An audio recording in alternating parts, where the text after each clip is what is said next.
আমরা Android user যারা আছি সবাই প্রায় ফেসবুক অ্যাপস ব্যবহার করি, কিন্তু ফেসবুক অ্যাপসে এমন গুরুত্বপূর্ণ কিছু সেটিংস রয়েছে অনেকেই জানি না, আবার অনেকেই মনে মনে ভাবছেন কিন্তু খুঁজে পাচ্ছেন না।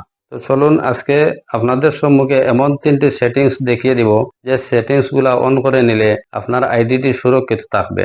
অনেক সময় দেখা যায় ফেসবুক আইডিটি হ্যাক করে হ্যাকাররা আপনার তথ্যগুলা চুরি করে নিয়েছে। এই ধরনের সমস্যা থেকে বাঁচার জন্য এই সেটিংস গুলা অন করে নিন। তো চলুন আর দেরি না করে আমরা মোবাইল স্ক্রিনে চলে যাই।